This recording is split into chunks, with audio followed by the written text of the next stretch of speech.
मैंने तेरे हाथ में दे दी जीवन डोर, आगे मर्जी आपकी ले जाओ जिस ओर। ये भाव मन में जागती। देखो, जीवन में जरूरी नहीं होता जो हम चाहें हमेशा वही प्राप्त हो। अक्सर जिस चीज की हम प्राप्ति करना चाहते हैं वो हमें कभी प्राप्त नहीं होती। हम जैसे संबंध चाहते हैं वैसे संबंध हमें प्राप्त नहीं होते। हम जैसा व्यवहार चाहते वैसा व्यवहार प्राप्त नहीं होता। हम जैसा वातावरण चाहते वैसा वातावरण प्राप्त नहीं होता। लेकिन उस परिस्थिति में भी हमें यह नहीं भूलना चाहिए कि अगर आज मैं इस परिस्थिति में हूं तो इसका मतलब है कि भगवान मुझे इस परिस्थिति में देखना चाहते हैं। अगर भगवान मुझको इस परिस्थिति, इस सिचुएशन में नहीं देखना चाह रहे होते तो क्या भगवान के लिए हमारी परिस्थिति बदलना एक क्षण में, एक मिनट में, एक सेकंड में कोई मुश्किल काम है? जो जगत को एक पलक झपकती बना सकता है, मिटा सकता है, क्या वो हमारी परेशानियों को, हमारी परिस्थितियों को एक क्षण में मिटा नहीं सकता? क्या हम जो चाहते हो एक क्षण में नहीं दे सकता? पर वो चाहते हैं। भगवान ये चाहते कि तू इसी परिस्थिति में रह, तू धक्के खा, तू परेशानियों से जूझ, तू दुखों से जूझ। और जब ये बात हमारे हृदय में आती है, ये बात हमारे मन में आती है, तो फिर मन को शांति का अनुभव होता है। मन को लगता है अच्छा भगवान चाह रहे हैं मैं इस परिस्थिति में रहूं तो ठीक, उनकी मर्जी। उनकी मर्जी में अपनी मर्जी मिला लेना ही सबसे बड़ा भजन है। उनकी मर्जी के खिलाफ जाके उनको उलाना देना और ये सब भगवान के मंदिर में जाकर के इधर उधर की चीजें, विपत्तियों को दूर करना, सुख संपत घर आवे कष्ट मिटे तन का, हे भगवान सबरे दुख दर्द हर लो हमारे। लेकिन भगवान का जो भक्त होता है वो भगवान से कभी नहीं कहता कि हमारे ये दुख दर्द हर लो। वो कहता प्रभु तुमको जिसमें खुशी हो, तुम जिसमें हमको रखना चाहो हम उसमें रहने के लिए तैयार हैं। हम तुम्हारी मर्जी में अपनी मर्जी मिलाने के लिए तैयार हैं। सूर बाबा कहते जैसे राखो तैसे रहूं, जानत हो, क्या है आगे शब्द, जानत हो सुख दुख सब जन के, जानत हो सुख दुख सब जन के, मुख कर कहा जो कहूं, जैसे राखो तैसे रहूं। मैं मुंह से क्या बोलूं?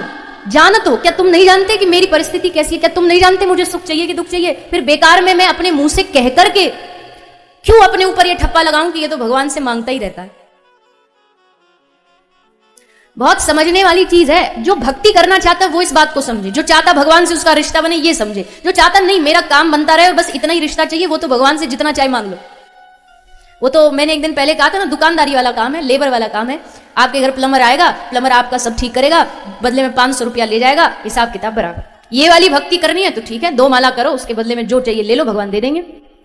पर अगर रिश्ता बनाना है, संबंध बनाना है, तो 2 माला करके कहो प्रभु ये 2 का जो पुण्य थोड़ा बहुत भी मिलता हो ना, ये भी आपके चरणों में समर्पित, हमको नहीं देना, इस पुण्य पाप के झंझट में हमको नहीं पालना। इसको कहते हैं निष्काम भक्ति। और इसी भक्ति से भगवान बंधन में बंधते हैं। इसी निष्काम भक्ति से भगवान भक्त के वश में होते हैं, भक्त के बंधन में आते हैं। तो हे प्रभु जैसे राखो तैसे रहो, समर्पण भाव। और आप भगवान को समर्पित हो गए हो, ये बात कैसे पता लगेगी? ले ये जो गले की कंठी है, माथे का चंदन है, ये भगवान को समर्पित होने का एक लक्षण है, प्रतीक है। पूरी तरीके से भले अभी नहीं हुए, जैसा मैंने कल कहा, भले ही अभी थोड़ा मन में चलता रहता हो सब कुछ, पर कम से कम ये बाहर से पहन लेने से भगवान को लगेगा हाँ ये बेचारा मेरे पास आने की कोशिश तो कर रहा है, मुझ तक पहुंचने का प्रयास तो कर रहा है, 2 कदम ये बढ़ रहा है, चलो 10 कदम मैं बढ़ा करके इसका हाथ पकड़ के खींच के अपने पास बुला लेता हूं। भगवान बड़े दयालु हैं, बड़े कृपालु हैं। भक्त कहता प्रभु हम तुम तक नहीं पहुंच पाएंगे। एक कुएं में जो आदमी गिर गया हो, कुएं में एक आदमी गिर गया हो, तो अब वो तो बाहर नहीं निकल सकता क्योंकि उसके पास ना रस्सी ना सीढ़ी है, लेकिन जो ऊपर खड़ा है ना वो रस्सी डाल करके नीचे उतर सकता है। तो वैसे ही भक्त भगवान से बड़े बुद्धिमता से कहता प्रभु मैं तो तुम तक नहीं पहुंच सकता, कहां गोलोक, कहां अयोध्या, कहां साकेत, कहां वैकुंठ, मैं वहां तक नहीं पहुंच सकता, पर तुम तो उतर के इस धराधाम पर आ सकते हो। भगवान ने तुरंत स्वीकार कर लिया और कृष्ण बन करके गोकुल में प्रकट हो गए। कुएं में उतरने भगवान का, इसलिए ये तो कहते अवतार हुआ, जन्म नहीं हुआ। जन्म होता है जो कुएं में गिरा है, हम जैसे लोगों का। हम इस संसार में फेंके गए हैं, गिराए गए हैं, जाओ तुमने जो कर्म किया भुगतो अब उसको। हम कुएं में गिरे हैं, भगवान गिरे नहीं, भगवान उतरे हैं अपनी मर्जी से हमें बचाने के लिए। हम जीवों को पकड़ के उद्धार करने के लिए ठाकुर जी अवतार ग्रहण करते हैं। भगवान का भक्त बड़ा चालाक है, भगवान को अपनी बातों में फंसा लेता है। भगवान भी हार जाते हैं उसके सामने। एक भक्त बोला भगवान मेरे माया के बंधन, माया का जो बंधन है, माया की जो रस्सी है छुड़ा दो। भगवान ने कहा ठीक है, ला इधर ला कैंची ला, अभी काटता हूं तेरी माया की रस्सी। तो बोला नहीं नहीं नहीं, काटना नहीं है, खोलना है। तो भगवान ने कहा खोलू या काटू, तुझे क्या फर्क पड़ता है? भक्त बोला प्रभु काटोगे तो रस्सी वेस्ट जाएगी, बेकार जाएगी, और खोल दोगे तो आगे भी किसी को बांधने में काम आ जाएगी। भगवान बोले तुझे खुलने से मतलब है कि तुझे रस्सी की पड़ी है, इतना कंजूस है? बोला ना ना प्रभु, कंजूसी की बात नहीं है, रस्सी बचेगी तो काम आएगी ना। भगवान बोले तू करेगा क्या, क्या काम करेगा उससे? तो प्रभु जिस रस्सी से आपने हमको बांधा है, उस रस्सी से फिर हम आपको भी तो बांध करके देखेंगे आप कैसे लगते हो। ऐसी थोड़ी कि आप ही आप बांध दोगे और बस हम भी तो बांधेंगे। भगवान बोले वाह, बड़ा आया मुझे बांधने वाला, बांध सकता है तू मुझे? बोले हाँ प्रभु, ज्ञान से तो नहीं बांध सकता। आज तक इतिहास में बता दो ज्ञानियों ने कभी भगवान को बंधन में बांधा हो? तो ज्ञानियों ने भगवान को पाया जरूर है, पर इतनी सामर्थ्य नहीं थी कि बांध सके। बांध तो वो भोली भाली, सीधी सादी, भक्ति से परिपूर्ण, वात्सल्य से परिपूर्ण यशोदा ही बांध सकती है। भगवान बंधन में बंध जाते हैं। सकुबाई नाम सुना हो अगर आपने, जैसे भगवान के भक्त हुए हैं भक्तमाल में, एक भक्तांगना हुई है सकुबाई। बहुत, ये महाराष्ट्र की भक्त है। महाराष्ट्र में बड़ा प्यारा, बड़ा सुंदर मंदिर है विठ्ठल भगवान का, पांडुरंगा। तो पांडुरंगा भगवान को ये सकुबाई बहुत भजती थी, बहुत मानती थी। पर ब्याह ऐसे परिवार में हो गया जो भगवान को कतई नहीं मानता था। सास ससुर पति बोले खबरदार तूने अगर भगवान का नाम लिया तो। बेचारी छुप छुप के चुपचाप चुपचाप भगवान का नाम लेती। एक दिन पानी भरने गई थी कुएं पे, वहां बहुत सारे साधु जा रहे थे एकादशी के दिन पंढरीनाथ के दर्शन करने। बस रुका नहीं गया, अब लगा कि अब जो होगा सो देखा जाएगा। सो अपना मटका पकड़ा, फेंक के मारा और चली गई साधुओं के साथ नाचती नाचती, विठ्ठला विठ्ठला पांडुरंगा पांडुरंगा। अब आसपास के गांव के लोगों ने देख लिया ये तो गई। तो कल मैंने कहा था ना, कुछ पता नहीं क्या ही भगवान किस मिट्टी के बनाते हैं कुछ दुनिया के लोग को, उनका कैमरा हमेशा भक्तों के ऊपर ही रखा रहता है 24/7। ये क्या कर रहे हैं क्या नहीं कर रहे। जैसे दिखा गई सकुबाई तो सब भागी भागी महिला आई उसकी सास को बताएंगे, चलो बीच रास्ता में इसको पकड़ के बाल पकड़ के खींच के लाएगी। पर पांडुरंगा समझ गए कि अगर इसने जाके बता दिया तो इस सकुबाई को पंढरीनाथ तक जाने नहीं देगी इसकी सास। तो क्या किया, भगवान स्वयं सकुबाई बन करके, सकुबाई का रूप बना करके भगवान उसकी सास के घर आ गए, मटका सर पे धर के और घर आ गए।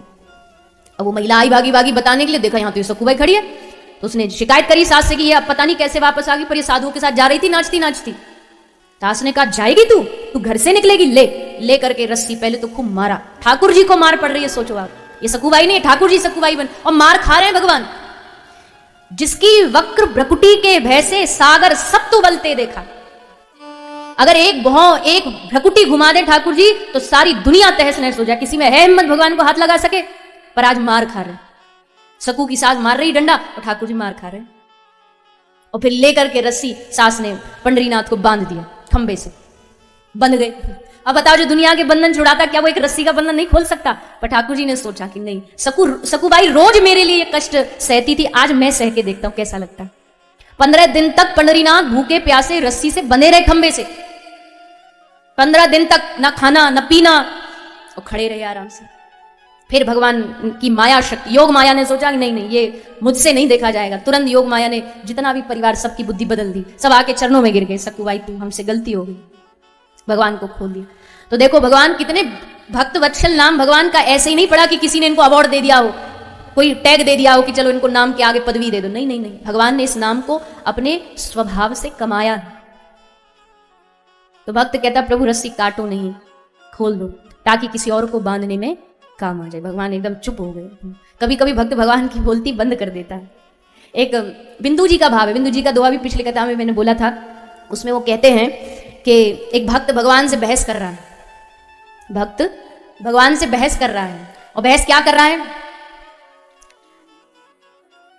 कन्हैया को एक रोज रोकर पुकारा, कन्हैया को एक रोज रोकर पुकारा, कन्हैया को एक रोज रोकर पुकारा, कन्हैया को एक रोज रोकर पुकारा।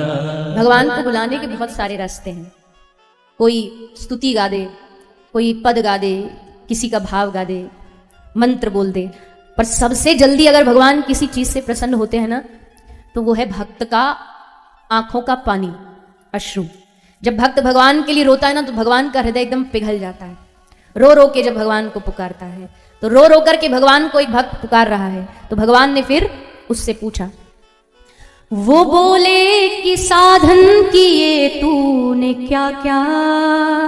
वो बोले कि साधन किए तूने क्या क्या। साधन मतलब कितने व्रत किए तूने, कितना दान किया तूने, कितना यज्ञ किया तूने, कौन कौन से साधन किए तूने जो तू मुझ तक आना चाहता है। तो भक्त ने बड़ा सुंदर जवाब दिया, वो बोले कि साधन किए तूने क्या क्या। बोले कि साधन किए तूने क्या क्या। मैं बोला किसे तुमने साधन से तारा। मैं बोला किसे तुमने साधन से भक्त कहता मैं भी चुप नहीं रहा, मैंने बोला चलो एक आध उदाहरण दे दो, एक आध भक्त का उदाहरण दे दो जिसको तुमने साधनों से तारा हो। अजामिल ने कौन सा साधन किया था, गीध, जटायु, गणिका, इन्होंने कौन से साधन किए थे जो तुम उनको मिल गए, और आज तुम मुझसे हिसाब किताब पूछ रहे हो साधनों का, क्या भक्ति की मैंने, क्या भजन किया। बोले अच्छा चल ठीक है कोई बात नहीं, साधन भजन नहीं किया तूने कोई बात नहीं, पर एक बात और बता। वो बोले कि दुनिया में आकर किया क्या।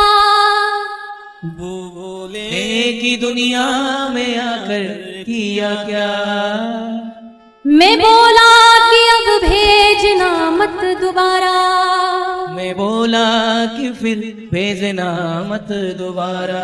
वो पूछ रहे क्या कर लिया तूने, दुनिया में आके क्या उखाड़ लिया, ऐसा कौन सी सिद्धि पाली तूने, इतना बढ़िया मैंने मानव जीवन दिया तुझे, क्या पाया तूने। भक्त ने रो के कहा जवाब में कि अब भेजना मत दोबारा।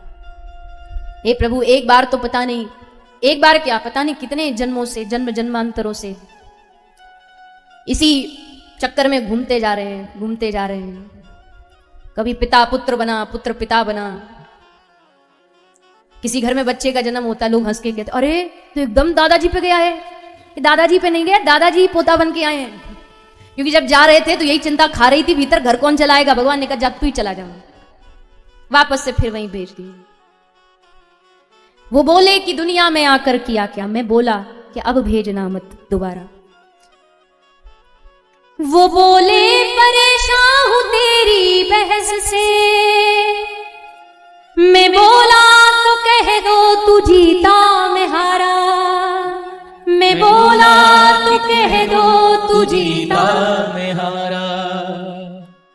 वो बोले कि जरिया तेरा क्या है मुझ तक।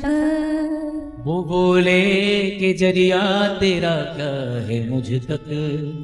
मैं बोला कि अश्रु बिंदु का है सहारा। मैं बोला कि अश्रु बिंदु का है सहारा। बिंदु महाराज वृंदावन के एक बड़े अद्भुत रचयिता रचनाकार हुए, तो कह रहे हैं भगवान बोले मैं बोला परेशान हूं तेरी बहस से, मुझसे जुबान लड़ा रहा है, मुझसे बहस कर रहा है। तो हंस के कहा तो कह दो, वो मैं बोला कि कह दो तू जीता मैं हारा। अगर मेरी बहस से इतनी आप परेशान हो रहे हो ना तो कह दो कि तू जीत गया मैं हार गया। भगवान बोले अच्छा बड़ा चतुर बन रहा है, बता मुझ तक पहुंचने का क्या जरिया है तेरे पास। तो कहा मैं बोला कि अश्रु बिंदु का है सहारा, मेरे पास और कोई जरिया नहीं है आप तक, कोई रास्ता नहीं है आप तक पहुंचने। अश्रु बिंदु का है सहारा, मेरे पास एक ही रास्ता है, एक ही रास्ता। ब्रज में हर रसिक हर व्यक्ति ये कहता है कि कन्हैया कन्हैया पुकारा करेंगे, लताओं में ब्रज की गुजारा कर। हमारे पास और कोई रास्ता है ही नहीं, हमको कोई बड़े ध्यान योग ये सब आते नहीं। गोपियों से उद्धव कह रहे हैं गोपी नाक बंद कर, आंख बंद कर, पूरक रेचक कुंभक, जानती है ये सब योग की मुद्राएं, आंख बंद करके मन में योग को बिठा। तो गोपी हंस के उद्धव से कहती है उद्धव योग कहां राखें, यहां रोम रोम शाम है। उद्धव तेरे योग की यहां जगह बची नहीं, यहां तो रोम रोम शाम है। और जिस भगवान को तू मन में बिठाने के लिए हमको कह रहा है ना उद्धव, हम तो ये कोशिश में लगे कि वो मन से निकले कैसे, ऐसा कोई रास्ता बता दे। तू उसको मन में बिठाने की बात कर रहा है, हमारे तो मन में चित्त में तन मन में बैठा पड़ा है, हम तो चाहती है कोई उसको निकाल दे, पर निकल नहीं रहा। जित देखूं तित श्याम ही दिखे।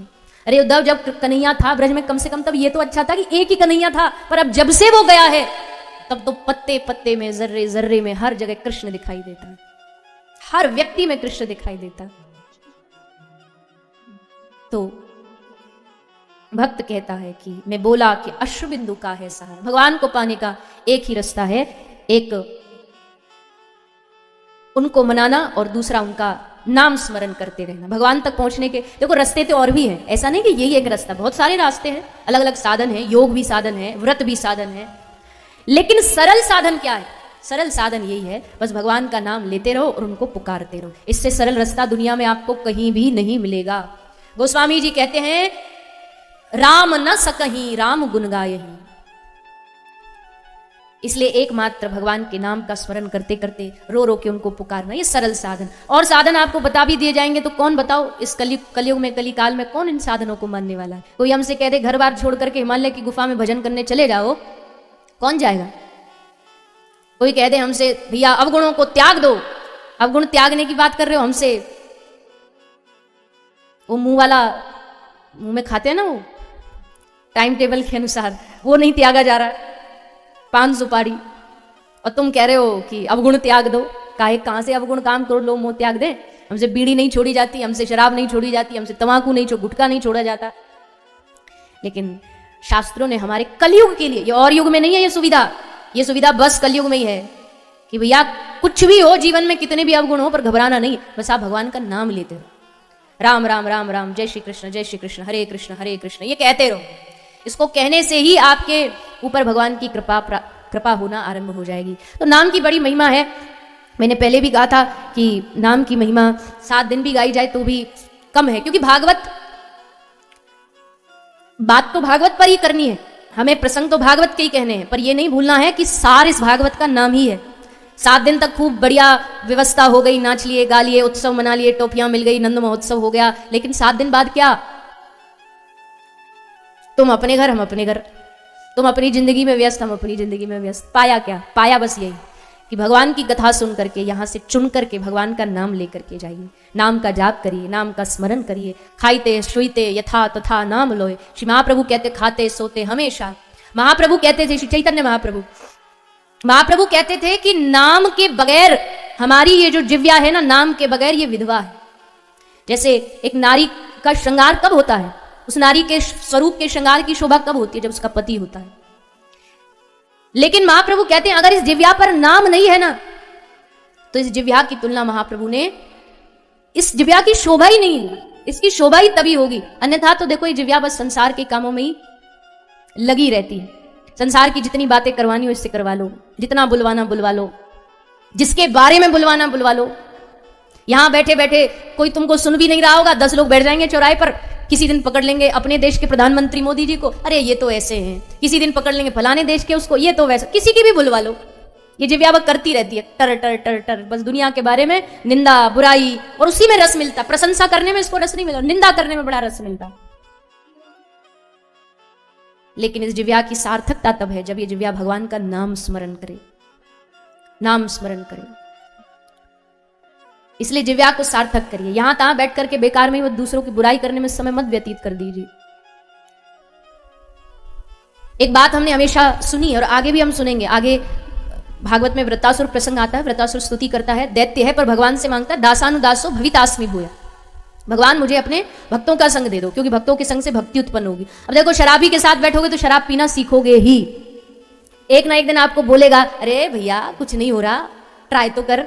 वो ट्राई में वो कब वो आदत बन जाती है पता नहीं लगता। और देखो दुनिया के सबरे जो गड़बड़ काम करवाते हैं ना हमसे, उनकी शुरुआत दोस्ती करते हैं, दुश्मन नहीं करते। दुश्मन अगर ये कहे ना कि तू सिगरेट पी या शराब पी, तो हम बोले अच्छा मरवाना चाहता हमको, हमने सुना सिगरेट और धूम्रपान स्मोकिंग इससे सब किडनी फेलियर हो जाता है, ये अच्छा मरवाना चाहता है। और दोस्त तो बोल देना कि तुम सिगरेट पियो शराब पियो, लेके तो देखो अच्छा ये तो हमारा हितैषी है, अच्छे के लिए बोल रहा, ला भैया।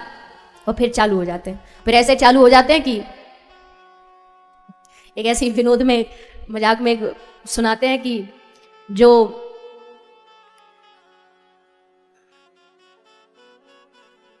अमृत पिए उन्हें देव कहते हैं, और जो विष पिए उन्हें महादेव कहते हैं, और जो रोज रोज पिए उनको पति देव कहते हैं। पी के आ जाते हैं और फिर महाराज पूरा खुद तो सोते नहीं, मोहल्ले को भी नहीं सोने देते, पूरे मोहल्ले में तबाही मचा के रखते हैं। पता चल जाता है कि आज ये पूरा नशे में धुत होके आया। तो ऐसे अब जैसों का संग करेंगे वैसा ही नशा चढ़ेगा, वैसा ही रंग चढ़ेगा। इसलिए कह रहे हैं भक्तों का संग करो। लेकिन एक बात और कह दी गई, अगर अच्छे लोगों का संग नहीं भी मिल पा रहा ना तो भी ज्यादा कोई टेंशन की बात नहीं, पर जिनका संग बुरा है, जो भगवान के भजन में नहीं मानते, जो भगवान के सत्संग में रुचि नहीं रखते, उनका संग तुरंत त्याग दो, उनका संग कदापि नहीं करो, चाहे वो कितने भी बड़े हितैषी। त्यजो पिता प्रहलाद विभीषण बंधु भरत महतारी, बलि गुरु त्यजो कंत ब्रज बनिता। यहां तक कि प्रहलाद ने सोचा कि ये हिरण्यकश्यपु मेरा पिता भगवान की भक्ति करने से रोकता है, त्याग दिया। बलि गुरु त्यजो, इस दुनिया में सबसे बड़ा स्थान गुरु का होता है। लेकिन बलि ने जब देखा कि वामन भगवान को दान देने से रोक रहे, नहीं, भगवान के मार्ग में कोई बाधक बने वो शत्रु, चाहे कोई भी, तो और इसी बात की पुष्टि जो कर रहे हैं अपने पद में, अपने भाव में, वो है सूर बाबा, सूरदास जी। अष्ट सखाओं में जो एक सखा है, और सूर जैसी वाणी, आहा, 1.25 लाख पद, 1.25 लाख पद। यहां बहुत सारे हैं पुष्टि परंपरा से। सूर को पुष्टि का जहाज कहा गया है। कितनी अद्भुत लीला है ना भगवान की। सूर बाबा ने संकल्प ले लिया था कि हम जाने से पहले 1.25 लाख पद लिखेंगे, लेकिन बुलावा पहले ही आ गया। 1 लाख पद पूरे हुए और सूर समझ गए। चंद्र सरोवर, गोवर्धन गिरिराज जी, वहां भी एक हवेली है, महाप्रभु की बैठक है, सूरदास जी की समाधि है वही। चंद्र सरोवर में बाबा सूर थे, समझ गए अब हम जाने वाले हैं। भगवान के सामने जाके रोए, प्रभु मेरा संकल्प था 1.25 लाख पद, 1 लाख पूरे हुए, 25,000 अभी भी बाकी हैं। भगवान ने कहा चिंता न कर, तेरा संकल्प मैं पूरा करूंगा।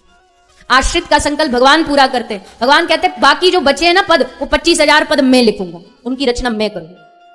और भगवान ने लिखे। और महापुरुष बताते हैं कैसे पता चले कि सूर बाबा के लिखे कौन से हैं और भगवान के कौन से हैं। तो बताते जिस पद में बाद में नीचे सूरदास लिखा हो वो समझो सूर के पद है, और जिसमें लिखा हो सूर श्याम वो समझो भगवान कृष्ण के द्वारा लिखा हो।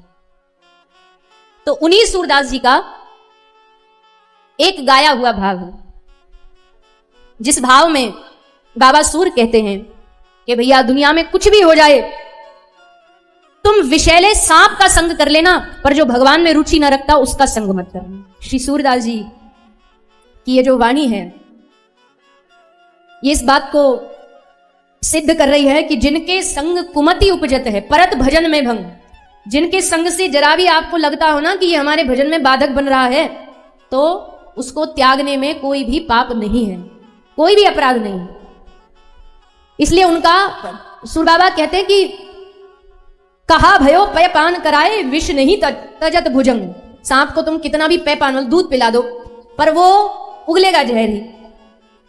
ठीक वैसे ही आप चाहो कि भाई कोई व्यक्ति भगवान का भजन नहीं करता, हम इसका संग करेंगे और इसका संग करके हमें लगेगा ये बदल जाएगा, पर इससे हमारी भक्ति का नाश होगा।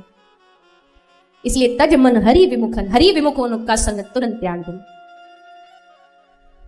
तो श्री सुखदेव जी महाराज राजा परीक्षित को गंगा के घाट पर भगवत कथा श्रवण करा रहे हैं। आज के कुछ प्रसंग हैं, उन प्रसंगों की ओर हम बढ़ें ताकि ठाकुर जी की जन्म जो अवतरण लीला है उसको भी सुनेंगे, श्रवण करेंगे। भगवान के अवतार से पहले भगवान कई अलग अलग अवतार लेते हैं, उन अवतारों का चरित्र भी सुखदेव जी राजा परीक्षित को सुना रहे हैं। कल जो हमने कथा सुनी मनु महाराज के वंश की, उस मनु के वंश को सुखदेव जी सुनाते हैं और फिर नरकों का वर्णन सुनाते हैं। जीव के सब कर्म का विधान भगवान के पास लिखा हुआ है, सब विधि विधान से भगवान का कर्म का सिद्धांत काम करता है। जो व्यक्ति जैसा कर्म करेगा उसको परिणाम मृत्यु के उपरांत नरकों में जाकर के प्राप्त होगा। लेकिन कोई कितना भी बड़ा पाप हो, आगे कहा भगवान का नाम सब पापों का नाश कर देता। उदाहरण क्या है? अजामिल, एक ब्राह्मण अजामिल चोरी करता, झूठ बोलता, डाका डकैती डालता, लेकिन घर में गर्भवती है तो इसके गर्भ से एक बेटा पैदा होगा तो उसका नाम नारायण रख देना। तो मान गया अजामिल, और जब पुत्र का जन्म हुआ तो उसका नाम नारायण रख दिया गया। नारायण नाम रखने से इसका जीवन बदल गया, क्योंकि जैसा अभी कहा ना कि भगवान का नाम खाते सोते कैसे भी लो बल लो। भगवान तो इतने दयालु, वो ये भी नहीं देखते कि भाव से ले रहा है कि नहीं ले रहा है, बल ले रहा है मेरा नाम, इतने में ही ठाकुर जी प्रसन्न हो जाते हैं। तो अजामिल ने नारायण नारायण नारायण जाप करते करते भगवान की प्राप्ति की है, भगवान को प्राप्त किया है भगवान ने। उन पर कृपा की अंत समय में भगवान का नाम स्मरण करने के कारण अजामिल को भगवान की प्राप्ति हो जाती। फिर आगे के प्रसंगों को सुनाते हुए 7वें स्कंद में भगवान के एक भक्त का चरित्र आता है जिनका नाम है श्री प्रहलाद जी महाराज। जैसे कल आपने सुना ध्रुव जी की कथा, जिन्होंने बचपन में भगवान को प्राप्त कर लिया, और कल भी आपने सुना था भगवान की भक्ति जो बचपन बाल्यकाल से शुरू कर दे, आरंभ कर दे, भगवान को बड़ा प्रिय होता है। ऐसे ही भगवान के भक्त हैं श्री प्रहलाद जी। प्रहलाद जी के जीवन में बड़ी कठिनता, क्यों? क्योंकि जो सबसे करीब थे, हिरण्यकश्यप जो प्रहलाद का पिता था, वही भगवान नारायण का परम शत्रु था। उसने कह दिया कि खबरदार मेरे सामने नारायण नाम लिया तो। लेकिन श्री प्रहलाद जी दिन रात हरि शरणम हरि शरणम हरि शरणम। पिता की देख निष्ठुरता, नहीं प्रहलाद घबराया। और क्यों नहीं घबराया? एक बार जब प्रहलाद जी छोटे से थे ना, तो पाठशाला स्कूल जा रहे थे, अपने गुरुकुल जा रहे थे, तो रास्ते में कुम्हार का घर था। कुम्हार समझते हैं ना, जो मिट्टी के पात्र बर्तन बनाता। तो प्रहलाद जी वहां से जा रहे थे, उन्होंने देखा जिस जगह पर कुम्हार अपने बर्तनों को आग में पकाता है, वहां वो बड़ा सा ढेर होता है, वहां आग जलती है और उसके अंदर डाल देता है। तो उसके सामने जो कुम्हार की पत्नी थी, वो बड़ी टेंशन में घबराई सी बैठी थी। तो प्रहलाद जी वहां रुक गए। प्रहलाद जी ने बाल स्वभाव से मैया से पूछा, मैया तू काहे को घबराई हुई है? बोले बेटा, खेलते खेलते 2 बिल्ली के बच्चे इसमें अंदर घुस गए हैं, इसमें भीतर चले गए हैं। अब मुझे डर है उनको कुछ हो ना जाए। तो प्रहलाद जी भी वहां रुक गए, खड़े होके वो भी देखने लगे। थोड़ी देर बाद जैसे थोड़ी देर हुई तो वो बिल्ली के बच्चे भागते भागते फुदकते फुदकते वहां से बाहर आ गए। तो प्रहलाद जी ने देखा, जब मैया वो इंतजार कर रही थी ना, तो बैठी बैठी श्रीमन नारायण श्रीमन नारायण जय नारायण जय नारायण, ये भगवान का नाम स्मरण कर रही थी। तो प्रहलाद जी ने कहा, मैया तू पूरा समय बैठी बैठी क्या करती रही? बोले मैं भगवान नारायण को प्रार्थना कर रही थी कि इनको बचा लो, और उन्होंने बचा लिया। प्रहलाद जी ने कहा, किसने बचाया? बोले भगवान नारायण ने बचाया। बताओ, इस धधकती आग में से अगर बिल्ली के 2 बच्चे कूदते फालते बाहर आ गए, तो नारायण नहीं जाको राखे साइया मार सके ना कोई। अगर नारायण भगवान जिसको बचाने पर आ जाए ना, तो दुनिया में कोई किसी का बाल बाका नहीं कर सकता। बस प्रहलाद जी के यही बात हृदय में बैठ गई। अगर बचाने वाले भगवान नारायण हो, तो मारने वाले की क्या ताकत मार सके? पिता कहते तुझे पहाड़ से गिरा के मरवा दूंगा, प्रहलाद जी कहते मरवा दो, अगर मेरे नारायण को बचाना होगा तो बचा लेंगे। और हुआ भी वही। भक्त का विश्वास, जैसे प्रहलाद को पर्वत से गिराया गया, प्रहलाद जी धरती पर आए उससे पहले चतुर्भुज नारायण ने प्रकट होकर के प्रहलाद को अपनी गोद में उठा लिया। हिरण्यकशिपु खुश हो रहा है, मर गया, बढ़िया गया, घर से दुश्मन था मेरा, चला गया। पर इतनी देर में क्या देखता, दरवाजे से आवाज आ रही है, नारायण नारायण नारायण। अब कौन आ गया इस राज्य में उस नारायण के गुण गाने वाला? बोले प्रभु आप ही का बेटा आया वापस। इसको मारा नहीं, दूतों को बोला तुमको इसको मार के, बोला हम तो मरल, ऊपर से गिरा दिए, वहां से गिरा दो, हड्डी नहीं बचती। अब ये कैसे बचा? ये लीला तो प्रभु हम भी नहीं जानते। कहा ठीक है, तलवार लेकर के इसके शरीर के टुकड़े टुकड़े कर दो। तलवार लेके प्रहलाद जी के ऊपर चलाई गई। सब देख रहे हैं, प्रहलाद जी के ऊपर तलवार चल तो रही है पर काम नहीं कर रही। कारागार में डाल दो इसको, कोई खाना नहीं देगा इसको, कोई पानी नहीं, भूखा प्यासा खुद मर जाएगा। कारागार में डाल दिया। भगवान नारायण ने लक्ष्मी जी की ड्यूटी लगा दी, आपको time to time breakfast lunch dinner तीनों पहुंचाने, आप जाओगी अपने हाथों से हमारे भक्त को खिला के आओगी। अब हिरण्यकशिपु ने डाला इसलिए था कि ये भूखा मर जाएगा। ये जब देखने आया तो पहले प्रहलाद जी ऐसे थे, लक्ष्मी जी ने खिला खिला के इनको डबल कर दिया। यहां भी काम नहीं बना, बोले जहर दे दो इसको। जैसे जहर पीने की बारी, भगवान ने तुरंत भोलेनाथ जी को, प्रभु चलो आप जल्दी जाओ विष पी के आओ, क्योंकि विष पीने में तो एक्सपीरियंस आप एक्सपर्ट हो। तो भोलेनाथ जी, अब दोनों की दोस्ती है ना, तो हर ने मुस्कुरा के कहा अच्छा, जब जहर पीना होता तभी याद आते हैं आपको हम, जब कोई अच्छा माल उड़ाना हो तब याद नहीं आते। भगवान ने बोले चिंता नहीं करो, अगला जब हम अवतार लेंगे ना द्वापर में, तो उसमें हमारी जो माखन चोरी की मंडली बनेगी ना, उसमें पहले मेंबर आप ही होंगे, तब आपको माल खिलाएंगे। अब के लिए तो इस भक्त का संकट दूर करो, अभी आप विष पान करो। विष पिलाया, भोलेनाथ जी ने पान कर लिया। बुआ आई, होलिका बुआ, भैया बड़े चिंतित लग रहे हो, किस बात की टेंशन है? बोली बहन क्या बताऊं, घर में एक ऐसा द्रोही पैदा हो गया, कुल द्रोही, मानता ही नहीं, हम खूब समझाते हैं समझता ही नहीं, इसको भगवान का ही नाम लेना है। बुआ बोली तो फिर काय बात की टेंशन है, मैं मार दूंगी। हमको ब्रह्मा जी ने एक चुंदड़ी दी है, हम उसको ओढ़ के बैठ जाएंगे आग में, इसको लेके गोदी में, और नाटक ऐसा करूंगी कि इसको बचा रही हूं, पर इसके ऊपर से चुन्नी हटा दूंगी, ये जल जाएगा, मैं बच जाऊंगी। वाह वाह वाह, बहन बहन हो तो ऐसी हो, क्या आइडिया लेकर के आई है, चलो व्यवस्था करो। सब आग वाग जला दी गई, कंडा से आग लगाई गई। बुआ होलिका प्रहलाद जी को गोद में लेके बैठ गई, पर भगवान ऐसी थोड़ी अपने भक्त को कुछ होने देंगे। 49 प्रकार की वायु होती है, अलग अलग समय में अलग अलग वायु चलती है, पर आज भक्त की रक्षा के लिए भगवान ने इस वायु को आदेश दे दिया, तेरे जितने प्रकार है सब एक साथ चला दे। सब वायु एक साथ चली और भुआ की चुनरी माथे से उड़ी, उड़ करके प्रहलाद जी पर आ गई। प्रहलाद जी बच गए और होलिका भुआ जल करके भस्म हो गई। भगवान कहां नहीं बचाते अपने आश्रित को, कहां अपने भक्त को नहीं बचाते। लोग कहते भगवान भेदभाव नहीं करते, करते हैं, अपने भक्त के लिए करते हैं। भगवान कहते हैं दुनिया में मैं सब पे एक बराबर कृपा करता हूं। पानी चोर को भी दूंगा और एक साधु को भी दूंगा, हवा ऑक्सीजन एक पापी को भी दूंगा और एक पुण्यात्मा को भी। ये एक कुछ कृपा भगवान की ऐसी है जो सब पे बराबर है। पर जब बात अपने आश्रित भक्त की आती है ना, तो भगवान भेदभाव करने में नहीं, भेदभाव का मतलब गलत अर्थ में मत लीजिएगा। भेदभाव मतलब भगवान अपने भक्त के लिए जो करना पड़े करेंगे। यहां तक कि अगर उनको इस प्रकृति के नियम पूरे बदलने पड़ जाए ना, तो भगवान बदल देंगे। भगवद गीता में कहते योग क्षेमम वहाम्यहम, मैं अपने भक्त का सब योग क्षेम का वहन कर लेता हूं।